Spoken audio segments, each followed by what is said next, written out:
오늘은 우리 하우스 리포트 마태복음 8장 18절부터 34절까지의 말씀을 함께 보려고 하는데요. 특별히 성경을 우리가 함께 보면서 보려고 합니다. 우리가 성경을 이제 보게 되면은 마태복음 8장 18절에 예수님께 서기관이 나오고 또 제자 중에 한 사람이 나와서 예수님을 따르는 것에 대한 질문을 하죠. 또 따르겠습니다. 내 아버지의 장사를 허락하여 주소서. 이러한 이제 부름을 던지고 예수님께서는 이런 말씀들을 하세요. 여우도 물이 있고 공중의 새도 거처가 있으되 인자는 머리둘 곳 없다. 죽은 자들이 그들의 죽은 자들을 장사하게 하고 너는 나를 따르라 라는 말씀을 하십니다. 두 말씀도 어떤 말씀이냐면 나를 따르는 것이 쉬운 일이 아니다라는 말씀이에요. 그렇죠? 이렇게 누가복음에도 같이 나오고 있는 말씀이고, 그 다음에 이제 여기에서 마태복음의 편집이 어떻게 가냐면 약간 뒤죽박죽식으로 가는데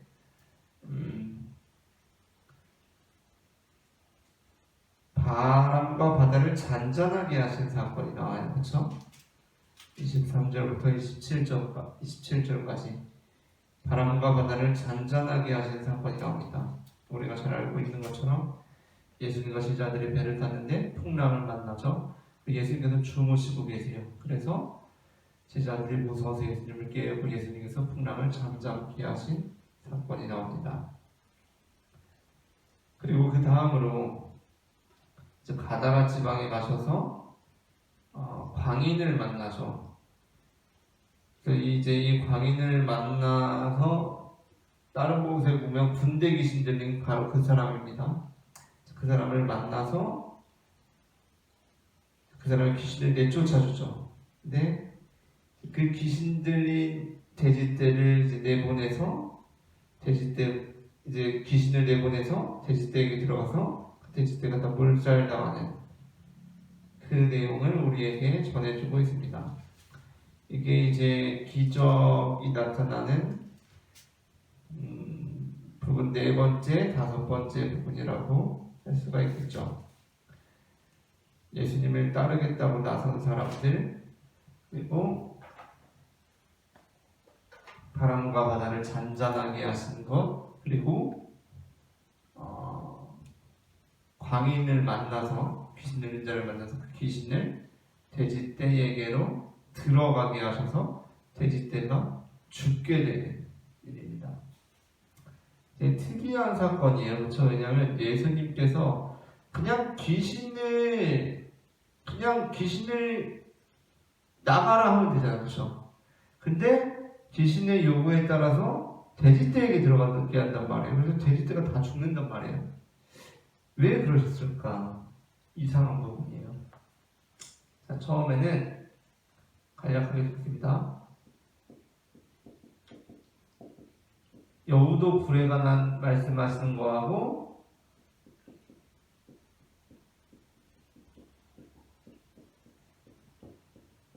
죽은 자들이 장래, 이 부분입니다. 죽은 자들이 장래하게 하라. 그러면서 예수님께서 어떻게 말씀하셨냐면 고난의 길에 대해서 말씀하신 거예요. 고난의 길에 대한 주제입니다. 처음에 고난의 길에 대한 주제로 말씀을 전하세요. 이 말씀이 나오고 나서 이제 전환이 되는데 어떠한 내용으로 전환이 되냐면 풍랑을 만난 겁니다. 배가 풍랑을 만나게 돼요. 배가 막 풍랑을 만나서 죽을 위기에 처하게 되는 거예요. 바로 이 내용이 나옵니다. 자, 여기에서 어떠한 의미가 있을까요? 이 이야기가 이어지고 있다는 점에서 여우도 불이 있고 죽은 자들의 장래하게 하라.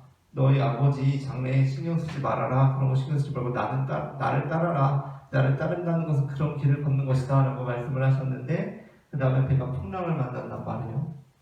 이것이 주제가 어떻게 연결이 될 수 있을까요? 여기에서 이제 어떻게 이어지고 있냐면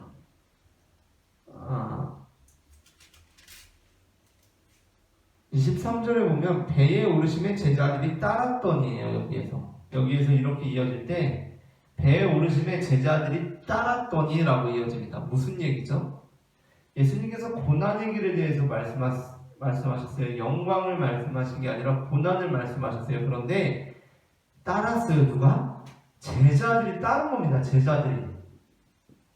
자, 그러니까 이 제자들은, 이 배에 탄 제자들은 어떤 제자들이에요? 고난의 길인 줄 알고 그 길을 따라 나선 자들이라는 거예요. 이 제자들은 엄청난 자들이죠. 믿음의 결단을 한 자들이에요.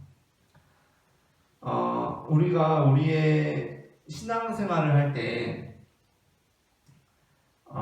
조금 안 좋은 습관이랄까요? 좀 안 좋은 메시지 중에 하나는 하나님께서 우리를 떠보신다고 생각하는 거예요.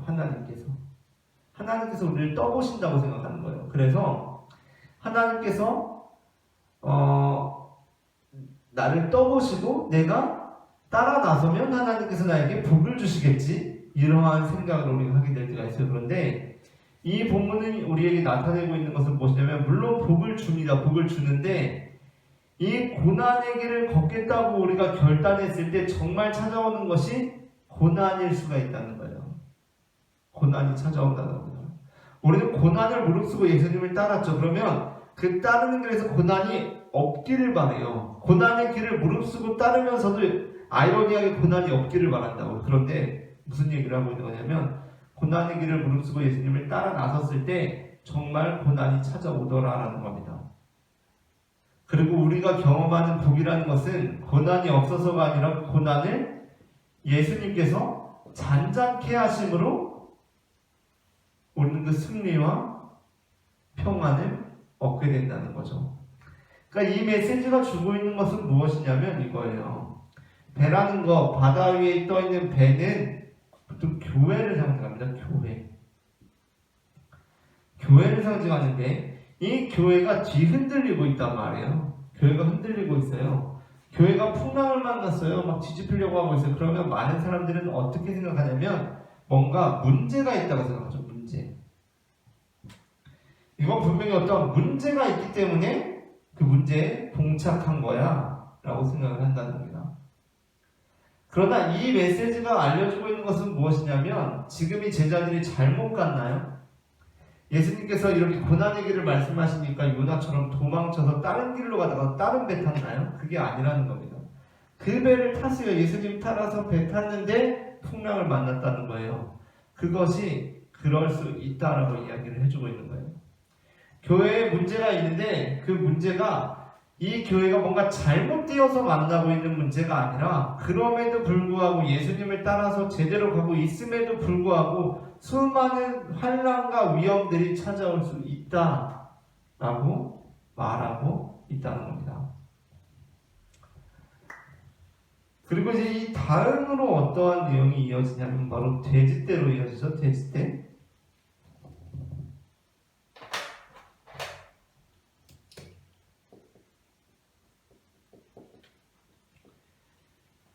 귀신이 그 안에 있던 사람이 귀신 들려서 살았단 말이에요. 그런데 그 귀신 들려 살던 사람의 귀신이 돼지떼로 들어가서 돼지떼가 바다로 들어가서 몰살해 버리는 그 사건을 보여주고 있어요.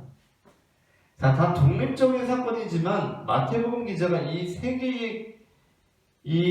개의 사건을 굳이 이렇게 편집해 놨다는 데서 우리는 이 이야기가 흘러가는 방향을 읽어야 되는데, 그 의도를 읽어야 된다는 거죠. 마태복음 기자는 철두철미하게 사건을 편집합니다. 그러니까 우리가 왜 대학교 때도 그렇고 리포트 쓸 때 짜집기 하면은 F 맞아요. 그렇죠? 짜집기에서는 절대 안 되는데 표절을 해서는 안 되겠죠. 표절을 해서는 안 되는데 사실 그 짜집기 자체에도 그 짜집기 하는 사람의 의도가 들어간 짜집기들이 있어요. 짜집기를 하는데 물론 그냥 통으로 갖다가 다 베끼면 안 되겠죠. 그런데 짜집기 자체가 그 사람의 의도가 들어간다고요. 그러니까 우리가 어떠한 책을 쓰거나 글을 쓸 때 인용을 해오잖아요. 인용. 그러니까 인용을 해오면 내가 그 사람 글을 그대로 가져오는 것 같아. 근데 그런가요? 과연? 아니죠. 왜죠? 그 인용을 하는 사람이 나기 때문에 그래요. 인용들 자체의 의도가 들어간다고요. 마태복음 기자는 철두철미하게 구약을 인용하고 편집하는데 여기에는 의도들이 들어가 있어요. 자, 여우도 고난의 길을 말하고 배가 풍랑을 말한 사건을 말하면서 우리에게 주는 의도가 있고, 또 배가 풍랑을 만난 사건을 말하고 돼지떼가 몰살당한 사건을 말해주면서 우리에게 전해주고자 하는 의미가 있어요. 뭘까요? 자, 배가 풍랑을 만났어요. 배가 물에서 풍랑을 만났습니다. 그런데 어떻게 됐죠? 다 살았어요. 왜죠? 예수님께서 같이 계시기 때문에 그들이 풍랑 중에도 살 수가 있었어요. 그런데 여기 보게 되면 귀신 들렸던 사람이 귀신이 나갑니다. 그래서 돼지떼에게 들어가요. 돼지떼는 이제 뭐가 되는 거냐면 귀신이 그 안에 있는 존재가 되는 거죠. 그런데 이 돼지떼가 어떻게 하냐면 그냥 어디 뭐 나무에다가 큰 나무에다가 들이받아 죽거나 바위에다가 들이받아 죽는 것이 아니라 어디로 들어가죠? 물로 치달아서 몰살해 버립니다. 자, 이 돼지는 어떠한 존재였냐면 물에 위험하고는 상관이 없는 존재였어요. 땅에 있었다고요. 그냥 물로부터 안전한 곳에 있었어요. 물로부터 안전한 곳에 있는 이 돼지가 귀신이 들어가니까 어떻게 되냐면 물로 치달아 들어가서 물에 빠져 죽어요. 풍랑이 치지도 않고 파도가 치지도 않고 쓰나미가 일지도 않는데 지 스스로 물에 들어가서 빠져 죽는 일이 벌어진다는 겁니다. 자, 이것이 연결이 되는 부분이 있을 수가 있죠. 그렇죠? 어떻게 연결이 될까요? 자, 이 둘이 연결이 되는 부분이 있다는 거예요. 자, 바다 중에 있었어요. 바다에.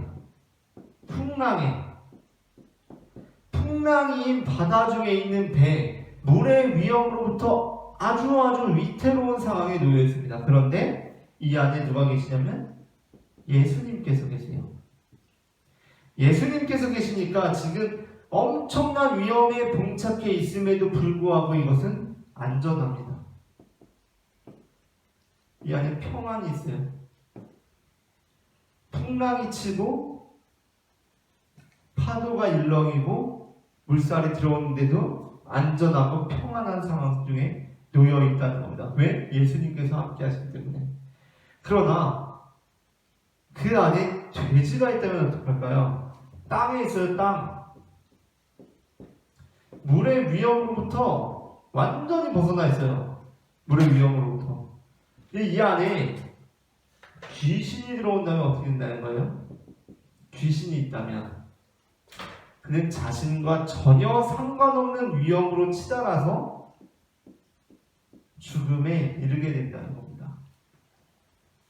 그러니까 이 배가 풍랑을 만난 이 사건은 교집합으로 해서 이 고난의 길에 대한 사건이 앞에 있고 돼지떼가 뒤에 있으면서 이 교집합을 중심으로 해서 두 가지 주제가 이제 연속적으로 오버랩되면서 우리에게 전해지고 있는 것이라고 그렇게 할 수가 있겠습니다.